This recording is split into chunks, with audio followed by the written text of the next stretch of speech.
সহসভাপতি তো রাখেন।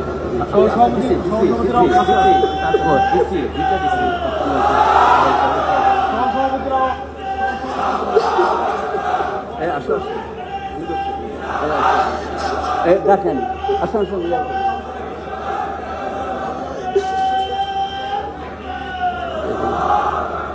ঠিক আছে,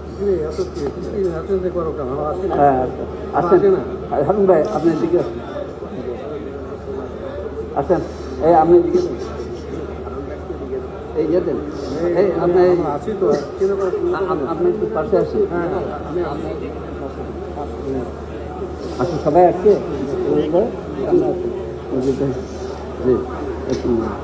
বিসমিল্লাহির রহমানির রহিম।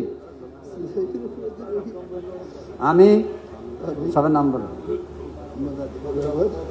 পিতা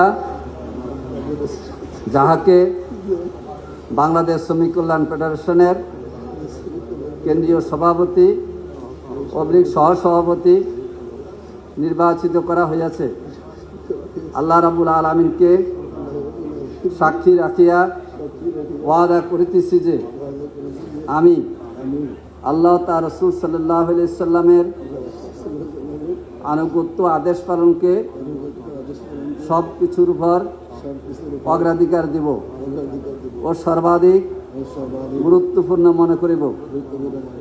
বাংলাদেশ শ্রমিক কল্যাণ ফেডারেশনের উদ্দেশ্য লক্ষ্য হাসিলের জন্য জান প্রাণ দিয়ে কাজ করাকে আমার প্রধানতম কর্তব্য মনে করিব। নিজের ব্যক্তিত্ব ও ব্যক্তিগত স্বার্থ সুবিধা অপেক্ষা ফেডারেশনের স্বার্থ ও উহার দায়িত্বসমূহকে অগ্রাধিকার দান করিব। ফেডারেশনের জনশক্তির মধ্যে সর্বদাই নিরপেক্ষতা ও ইনসাফের ভিত্তিতে ফয়সালা করিব।